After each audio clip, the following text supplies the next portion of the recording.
For us. Yes, please. Would you mind praying in for us? That would be awesome. Okay.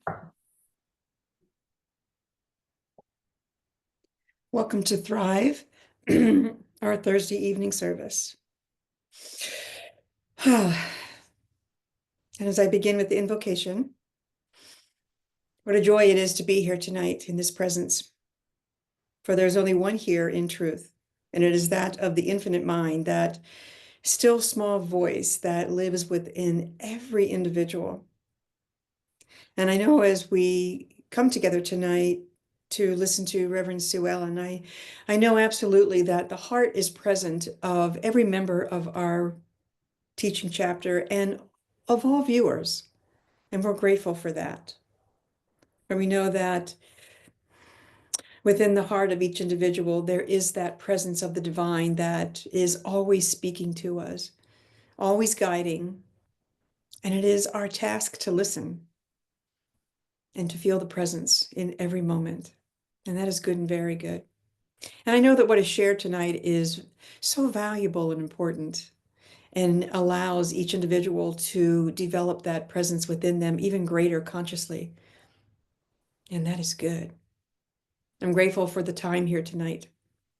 And knowing that all is well, we let it begin. And so it is. And so it is. Welcome to Thrive on Thursday. My name is Reverend Dr. Suellen Miller, and I will be leading you Thrive today. We're going to talk about the still small voice.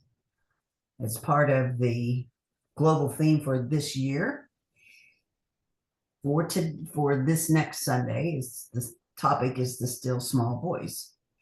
The question is, or the question that's posed is, how do I recognize the still small voice as different from that ego voice that's in my head all the time? You know, the one that says, you shouldn't do that, don't do this, whatever.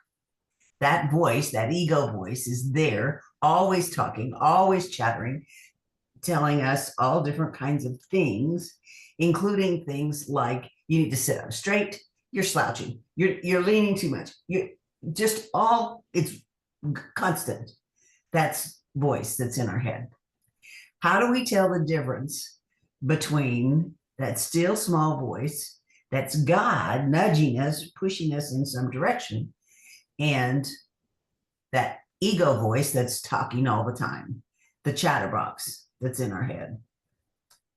And I wish I had a simple answer for that, that it would be, oh, well, you know, it always comes with such and such.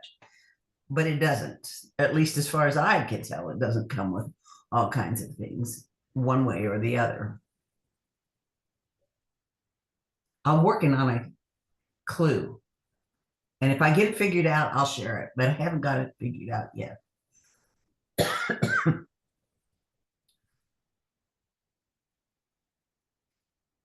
The material for this week's talk, or that was shared by the home office, suggests that we use several different techniques that are very common to help us improve our intuition, because intuition is that still small voice. It's that gut feeling that you get. It's that second voice that says, you know, if you eat that extra such and such, you're going to be sorry you did. And of course, later afterwards, you're going, oh man, I wish I hadn't eaten that extra, whatever it was, because now I'm, oh. It happens to all of us. We get that little intuitive nudge. And it's real common. Again, it happens to all of us. How often have you ever had the phone ring and without looking at it, go, oh, that's so-and-so calling? I have done that. In fact, I used to play a game with it when the phone would ring and I'd be in the car with my husband. I would say, oh, that's probably so-and-so calling. And then he would look, and sure enough, it would be or it wouldn't be. But most of the time I was right. Oh, that's so-and-so calling. That intuitive nudge that says, oh, okay. And I know that you have that occasional intuitive nudge when you walk into a room that's just full of angst and nobody's really happy. There's an intuitive nudge that says, you don't want to be here. At least I have had that occasion. And occasionally you walk into a room when everybody's happy. And you go, oh, yeah, this is a good place to be, too. So the material says that, among other things, one of the things that helps us strengthen our reliance on intuition, or our connection with intuition, which is that still small voice, is meditation. I haven't heard much still small voice in meditation. It's not that I don't hear it, or I don't hear it often in meditation. I just don't hear it as often. I hear other things, but not the still small voice. And then it dawned on me that my experience with the still small voice is that when it wants to get my attention, it's not still and it's not small. Yeah. So it was many, many years ago, just out of ministerial school, I was talking to a practitioner student and suggested that in her prayer work, she asked for blatant signs, because she was not one that did subtle very well. So the still small voice wouldn't speak loud enough for her to hear. She should ask for blatant signs. So I get off the telephone conversation with her, and there's a message on my phone. This was back in the days when we had landlines. And I picked up the phone, dialed the message recorder, and it was Reverend Patrick McAndrews saying, I understand that you might be looking for a position.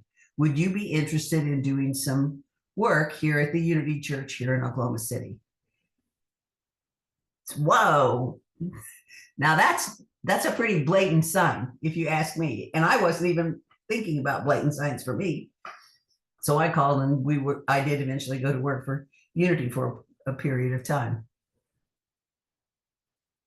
The first time, though, that I got these words from God, I was in a board meeting, not yet a practitioner, so certainly not a minister, but I was on the board, council meeting. Back in those days, we were a board, and they were discussing whether or not to hire a group of people, I don't remember their names, to come in and lead us through or teach us how to do a committed giving plan. Finances were not where they needed to be or where they wanted them to be. And the group was considering having this couple of people come in and help us get this all organized and set up and ready to go. And the piece was that they needed to have a $500 deposit, and then the rest of the money needed to be paid by the time that the weekend retreat thing came up, which was, I'm remembering July, but I could be totally wrong. So this was maybe in March. That would give us about 3 months to come up with the rest of the money. And the board is squabbling. We don't know this is going to work. We don't know whether or not. Well, everybody's giving us good advice, back and forth, back and forth. And I'm just quietly taking all of this in. And then all of a sudden I said, wait a minute. Do we believe what we believe? I believe in it so firmly that I will donate the $500 deposit. Those words came out of my mouth with no thought from my brain. God just moved through and said that. Everybody looked at me dumbfounded, and I'm sure my mouth was open as well. God spoke right through me. We went ahead and did them. I did do the contribution. We went ahead and did the process, and it worked okay for a while. Didn't solve all the problems because that doesn't always work that way, but that's okay. Another story. So in the process of listening to God speak, in this case, it just came right out. There was no thinking, no decision whatsoever. I practiced on my meditation and got better and better and better at it, sitting still for periods of time, starting with, a 5-minute meditation, and then 10, and then 15, and then 20. And then Kevin McGee and I just picked up the challenge to meditate for the whole season for nonviolence, 40 minutes a day for 40 days. Ooh, and he would come over, and we would sit we had 2 big wingback chairs facing the fireplace, and we would sit in those. Now, the key with that is I've got a responsibility person, an accountability person to keep me so that if we were in 2 different locations, you could get up and go to the bathroom and whatnot and come back. But I've got somebody sitting right there with me. So in order to maintain, we both sat there, and that really did a good job in terms of strengthening the amount of time that I could sit still and listen and meditate. Though my mind would wander, and it would come back, and it would wander, and it would come back. But practice is the key to all of these things. We just need to practice. Several years, well, maybe not too many years later, I was speaking at the church in Tulsa, and they were getting ready to go to Unity Village's music thing that they do every year. I don't remember what it's called, but they get a whole bunch of musicians together, and they bring all of their music, and they have workshops on music, etc. And Del Collins and Willita Lingle and Dottie Piet were going to this conference, and Dottie wanted a roommate. And they're talking back and forth about a roommate for Dottie. And I'm thinking to myself, okay. And this voice in my head said, you should volunteer to go to this and be her roommate. I mean, the voice was very clear. You should volunteer to go to this and be her roommate. And I just giggled because it was absolutely clear that was not my idea. This was God's idea. And when I giggled, somebody said, what are you giggling about? And I said, well, I'm getting this voice in my head that's telling me that I should volunteer to go with you to this conference and be Dottie's roommate. And they're going, okay, that's giggling. And I said, no, I'm going to take it into prayer before I volunteer. And I did, and I went ahead and went anyway. And it was a great time. But that was another time where the words came in my head, fully formed and ready for me to move forward. So still small voices, not still and not small when it's trying to tell me something. Another time when that happened was when I had taken or had agreed to take a telephone call from Lynn Hegster, who was in the process of trying to figure out what a teaching chapter was going to be, what was one going to look like, etc. And she wanted to call and pick my teaching chapter brains. So we set up a call, we're talking, and I get this absolutely clear voice in my head that says, you should offer her a position as staff minister. And I'm giggling again. And I laughed and told her what I was thinking. I said, but I got to take it to the board. I can't just do this. This is not, even though it's God talking to me, I still got to do the due diligence part. So I took it to the board, they agreed, and we offered her that position. And I want to tell you, that has been the absolute blessing of my life. She has come along and done so much to help in her journey. And I really have appreciated every bit of work that we have had together, the things that we have done, and so on and so forth. And now that she's moving on to whatever else is next in her life, I bless her all the way through, whatever that is. So thank you, Lynn, for that. But that is another example of when God spoke in clear words, you should do this. Yay. meditation helps. It helps me listen. I think more than figuring out whether it's the still small voice or the ego voice, it lets me listen to the ego voice and recognize when it isn't that. Does that make some kind of sense? I'm hearing in my mind my little chattery voice that never shuts up. And meditation has gotten me to the place where it does shut up. It'll be quiet for a while, and then something will zing into it again, and I'll go off.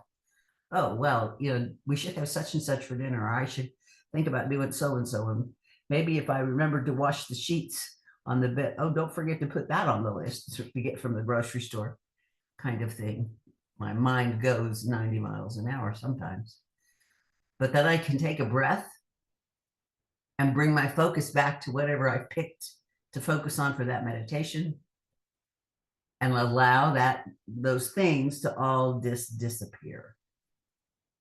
So meditation works really well for me. Now, do I get lots of information from the still small voice? I don't. But I know that if I need to know it, it will be clear. It will be clear. The second piece that they recommend in terms of understanding the still small voice is visioning. And visioning is where you go into a meditation type state where you're calm and relaxed and not focused particularly on anything. And then someone, maybe even yourself or a recording of yourself, asks questions. What is Spirit's highest vision for you or for me as whatever?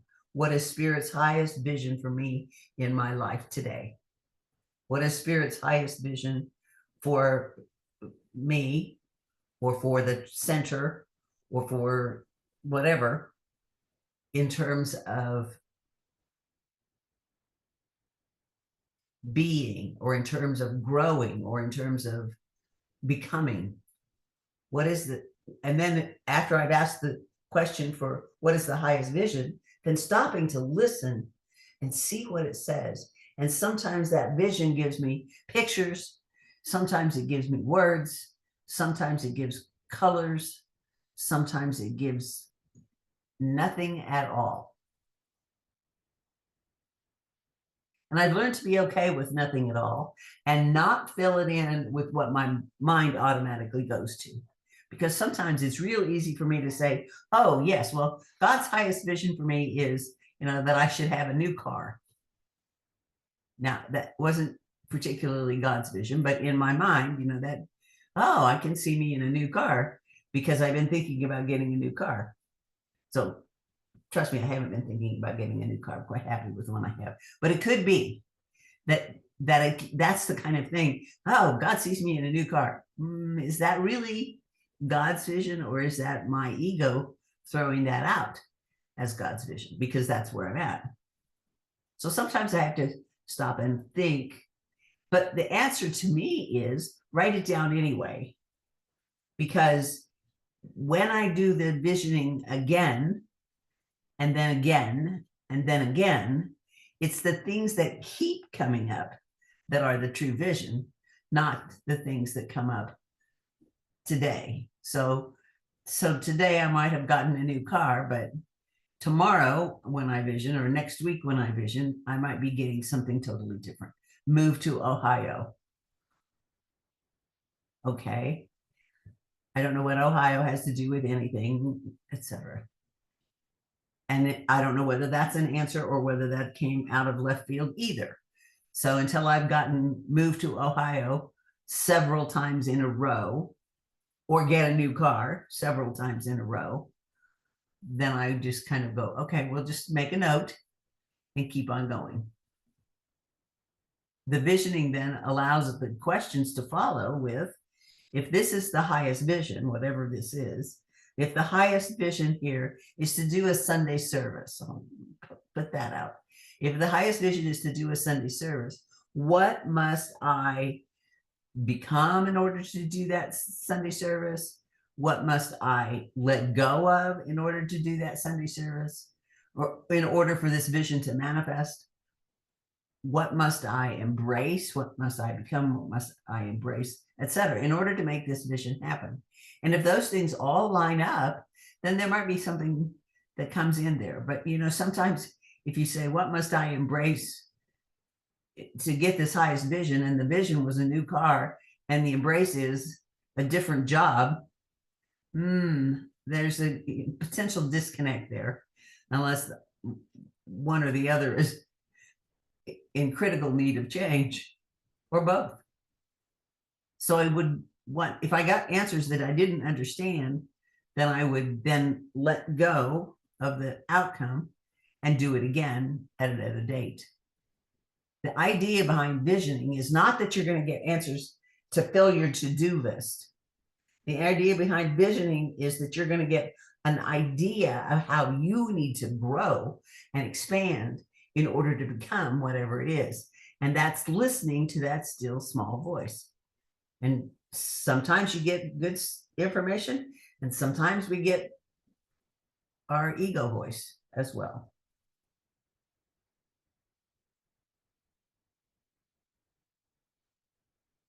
Another practice that they recommend is practicing the presence. And I like this particular piece and do it as often as I can remember. To me, practicing the presence is about seeing the God in everything that is. It's about getting in the car and driving. And as I'm getting in the car, I'm closing the door, buckling my seatbelt, and saying, okay, this is a safe, happy trip, spreading peace and love. And then being aware of stopping at the stop signs, of looking for other people, of watching the traffic, of being in the presence in the car and not distracted. I'm focusing on where I am in the moment. For me, practicing the presence is easy when I'm doing laundry. I love doing laundry. The sorting the clothes and putting the dirty ones in the washer and then putting them in the dryer, then folding them, putting them away. I love the methodology behind laundry. So that's a thing that's easy for me to practice the presence. Watering the plants is a good time to practice the presence, in my opinion, because I'm quenching the thirst of the plants. As I only have like 8 plants, so this is not a big deal. And we're all indoor plants. I don't do much gardening, so that's not a big deal. But practicing that presence is good. Practicing the presence when doing something like this, where I'm letting spirit speak through me, being open and aware of things that had come through my mind or through my mouth, because God does that sometimes, as I've said, and allow that to happen. That's practicing the presence. And if I practice the presence and do it properly, then I don't ever have to worry about doing it improperly. Because if I'm focused on God, what's going to come through is God, not anything else. So being in the moment, regardless of what's going on, that's practicing the presence to me.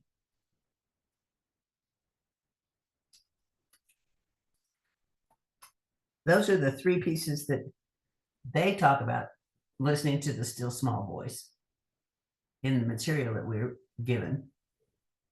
But another presence or another practice that I like is journaling. That's writing out what it is that's bothering me,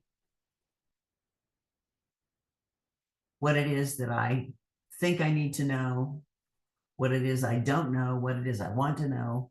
If I can journal all of that stuff out very frequently, by the time I start out, I might start out whining about something, about thinking about something that I didn't like the way it happened or the way it unfolded.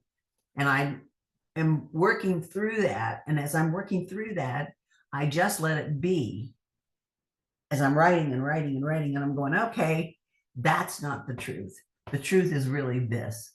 And my spiritual inclination will take over from the whiner and go, okay, the truth is.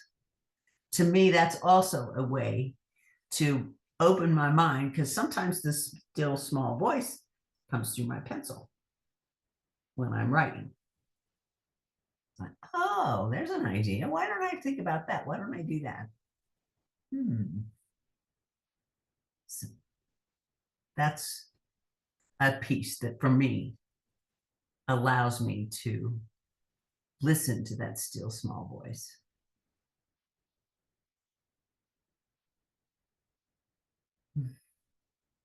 So I'm trying to think of anything else.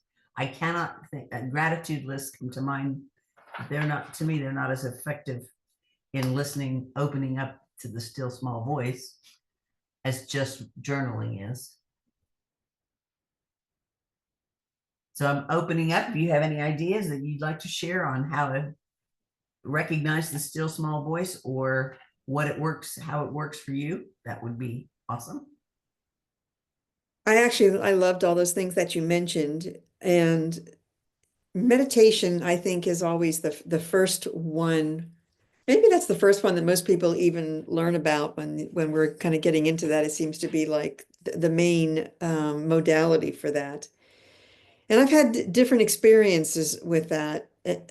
Some people, I listened to one guy recently who said that meditation is silent. If you're thinking anything else, anything in your mind, or a guided meditation, or talking to something and waiting for something to talk to, it's like that's not meditation. So everybody's got it, lots of different explanations about that or theories about that. But it is an interesting experience to sit in that space and really let go of everything, let go of your own story, let go of the moment, and really kind of raise yourself up in that space. And things do happen. You hear things and you get ideas about things, and it may not be that still small voice, but I get ideas and downloads and different things that come in. So I think it's really valuable. And I've always been in awe of your descriptions of how you get that voice, and or how it just like speaks through you all of a sudden. Because I don't think I've ever had that. I just think that's pretty amazing. That means, to me, that's always let me know that you truly are connected and you're right there, I think.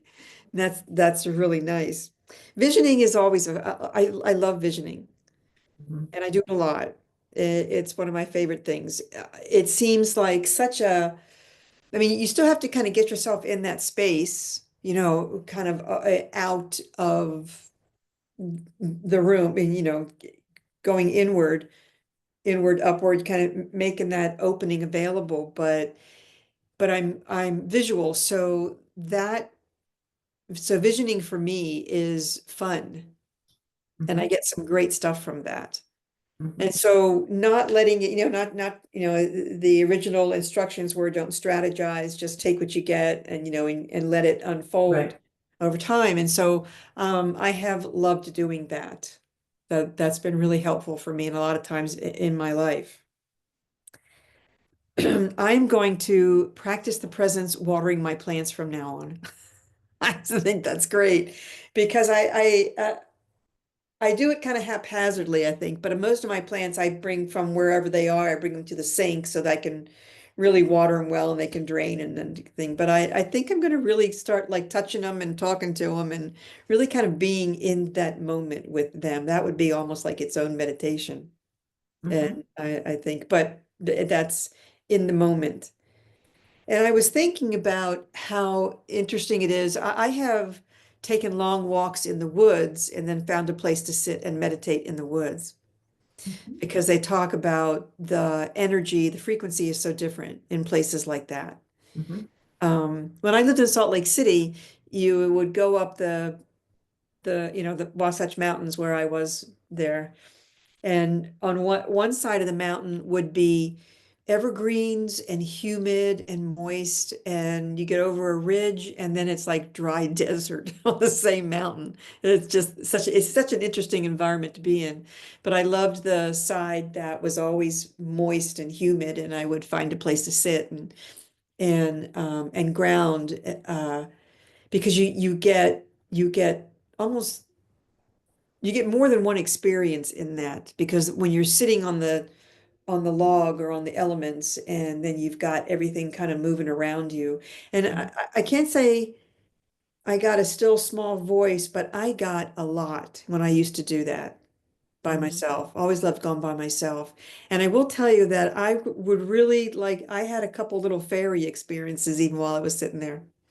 Mm. And I that was as real as could be to me. And I Mm. think little elementals like that, as I read about them, or I like to read about them and learn about them because that's about all you can do. But I really felt like I had experiences there with that because you really kind of, boy, you really are letting go of everything and you're blending in that kind of environment. Mhm. And and they're all part of God anyway. They're Right. they're really letting Right. you know that that love is and that connection, you're connecting on a whole different level. Yes. Yes. So I like that. Used Journaling, to. I've done boy, and maybe journaling is actually, yes. Journaling is the one activity where I got direct messages from. Mhm. I used to get up, what was that book? Told you to journal every morning for like a month. Was it The Art of Journaling? I forget now. By Uh, somebody Cameron. yes. And so Artist's way. The the, artist's way. yeah, the artist way. Okay, yeah. So I would do everything that she said. I'd get my paper, I'd feed the cat so she didn't bother me, get my pad, my pencil, and light a candle and sit there and do the 3 full pages of a legal size pad. Because she said it didn't matter what you wrote, once you got, when you're starting out, like you were saying, you can talk about it, you can gibberish or whatever, but then all of a sudden something opens. And Right. and it does. And so at some point I was automatic writing, Ooh, okay. which is that voice, I guess. And so Mhm. that was fascinating. Yep. And it was, I don't remember a whole lot about it, but it was interesting really about loving and my path and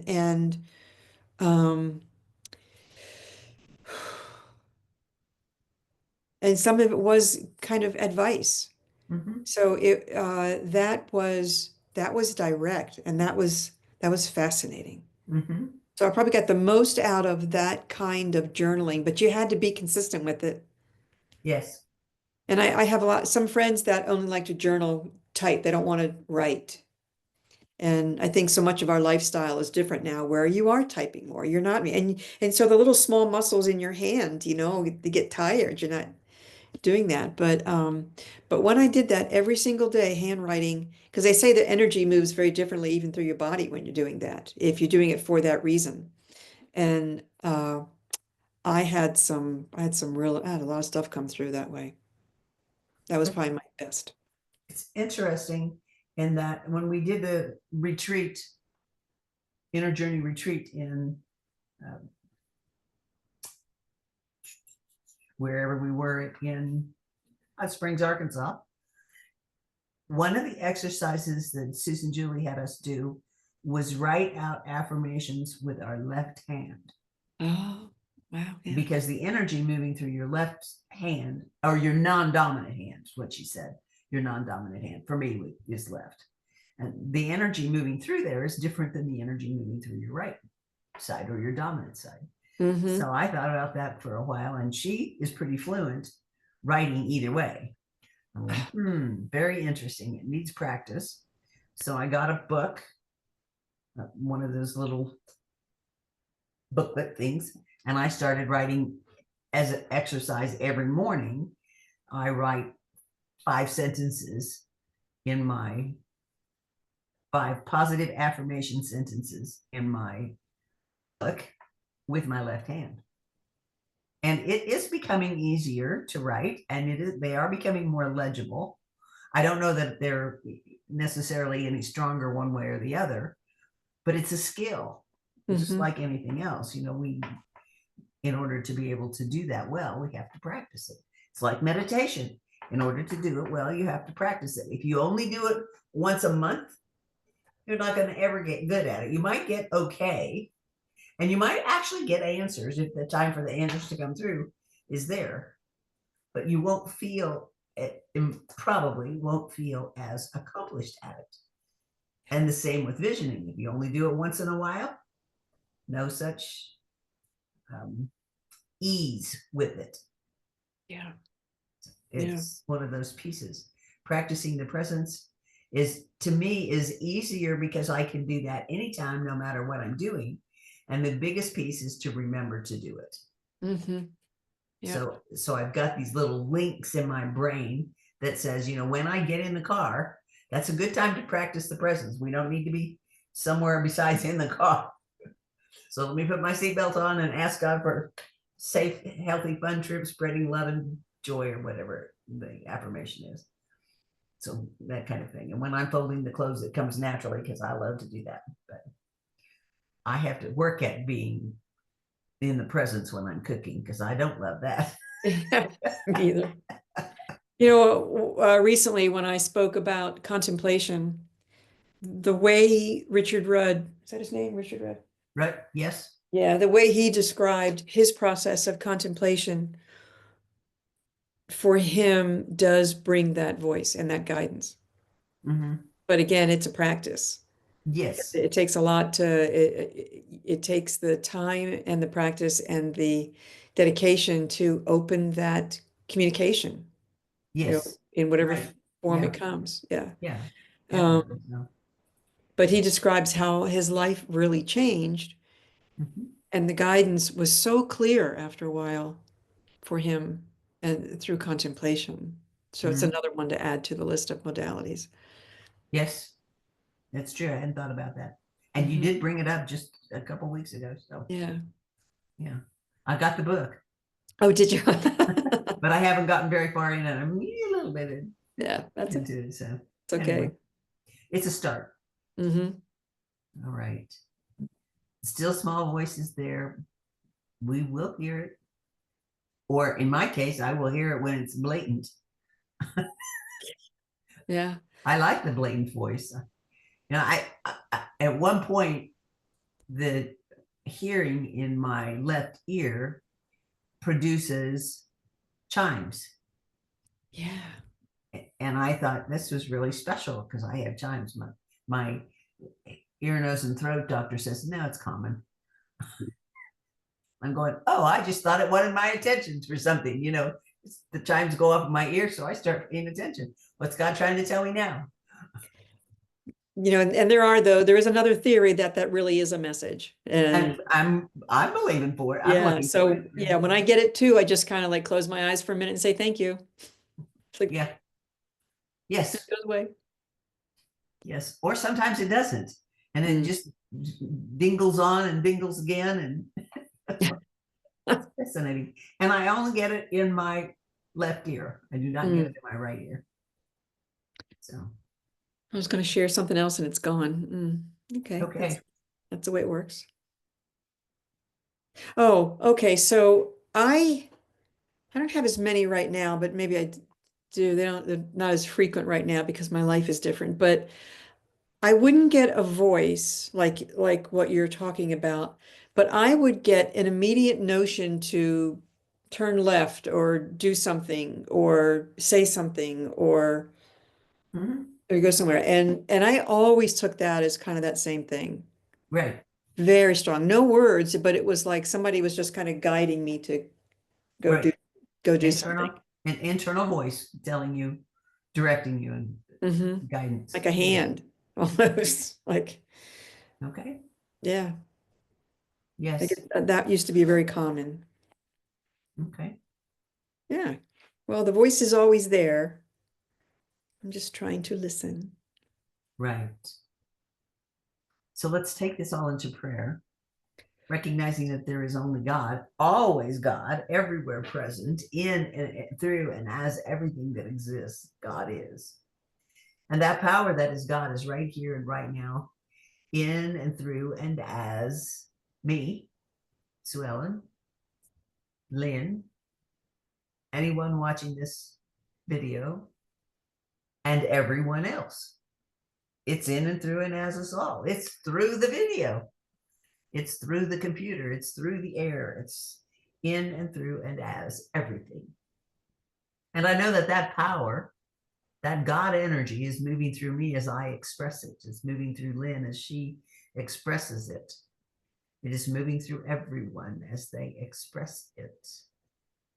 And so in this moment, with that energy moving through me, I speak my word for clear, still, small voice, knowing that it lets me know what I need to know when I need to know it.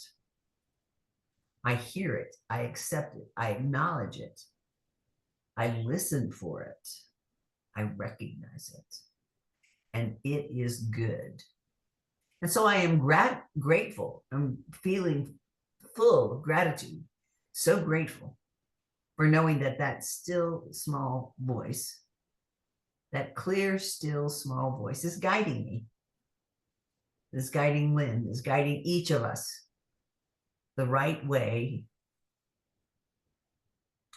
Right is the wrong word.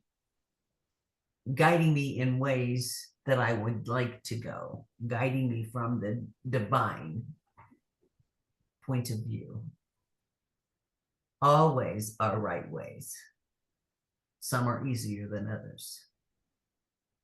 And so I accept this divine guidance. I accept this clear, still, strong, small voice.